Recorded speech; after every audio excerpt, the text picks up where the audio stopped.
what if we turned these buttons into brooches?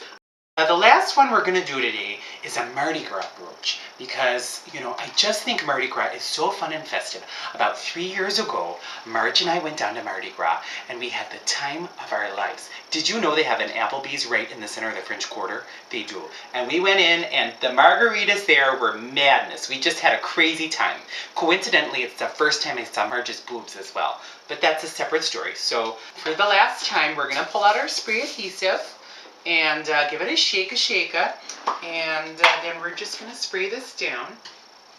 Oh God, just make such a mess all over your fingers. So be very, what would be great for this craft? Gloves, because then you would just take them off, craft over. Clean up is a breeze. So, just going to spray this down here, and then I'm going to take my gold candy wrapper, and I'm just going to put it right down the middle here. And then I'm just going to overlap the second one here. Oh, there's a lot of fumes on this one. I hope you're not getting high over there. I know how you like to hit the wacky tobacco sometimes. Okay, so, and then you'll see, Pam, you only covered up half. Well, it's because this is going to be a Mardi Gras brooch in 2 parts. Half paper, and then I'm going to take my glitter and do half glitter. It is paper and glitter, and it is madness. I'm just going to shake this on. Here we go. Oh, this brooch is probably going to take up an entire thing of glitter. Pam, we need a refill. Oh, God. Okay.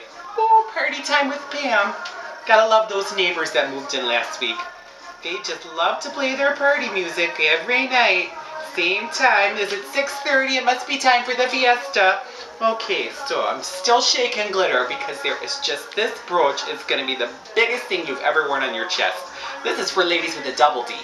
Okay, so the first thing I'm going to use on this is feathers, because feathers are all the rage down in Louisiana. Especially at Mardi Gras. They got feathers on the masks, they got feathers on their pasties, they got feathers on their G-strings. There is a lot of debauchery down there. So, I think to complement, I don't really care for the blue feathers because I think they look a little fake and a little cheap, but I do love purple and pink, so it's like my signature colors.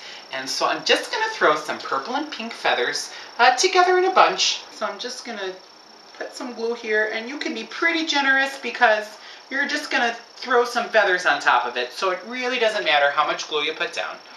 And I'm going to put these at the angle, just drop them into some sort of a pattern. Now, another thing you could do if this was going to be, one of the only things, if you're working with a smaller button, if it was going to be one of the only things you were putting on the brooch, what you could do was also glue those to the back so they're coming up from behind. It looks like a peacock, just ready to fight.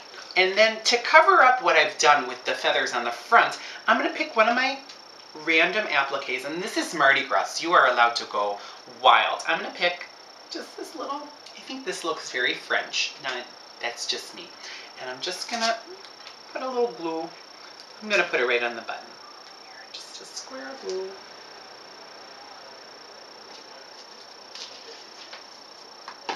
And it's just to cover up the base of the feathers. Now this is to your own creative liking here.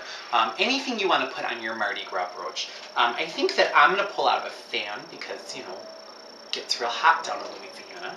And so I'm going to put this over here.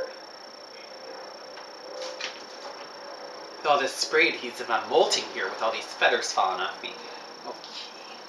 Just throw the fan on here. And this fleur-de-lis here, because these are very popular down in New Orleans. I saw them on the top of every restaurant, every bar. Even the Applebee's had one. The bartender had a little fleur-de-lis pin. His name was Charles. Marge and Charles got along very well, but, just in the bar. Nothing happened. Okay, and then I'm just going to throw this down here on the bottom. And you can see it's starting to come together. It's kind of creating a collage, a motif, if you will. I think I might add a few more feathers to this, just to add to the festivity. It's like Fat Tuesday. And, okay. And this time for the feathers, I'll actually show you what I meant about putting them on the back. I'm just going to turn this over. And let's just lay a row of glue here. Just a little roll. And let's just layer some feathers down. Voila, look at that. Is that a brooch to get somebody's attention at a Mardi Gras party or what? And that about covers it today for GaGa for Glue Guns. I want to thank you for joining me again. It's been my pleasure to show you how to turn buttons to brooches, and I hope you'll take advantage of this idea, whether it's for your next distinguished dinner at your local high-class eatery, or for a girls' night out with a mojito or margarita, or for your next Mardi Gras party if you want to get wild and big and oversized. And we'll see you again next time. I want to let you know we're going to be doing a Halloween episode, so it's going to be scary. So, you know, put on your Depends. The name on everybody's lips is gonna be Pam. The first one I'm going to do is my anniversary brooch to go with the outfit I picked out at Chico's. Is that the name of the store? Chico's. Yeah, Chico's. Oh god, I have to start over because I said craft. That's a reason. Looks like I killed a bird here. Killed the neighbor's bird. They got one of those loud parrots that just cause... I can hear them from next door. I can hear this bird. Just keeps me up all night. I don't know if they don't put a sheet over the cage or what. One of these days you're going to see some feathers that look a little bit more real. You're going to know that Gonzalez's bird is dead and it's on my craft project.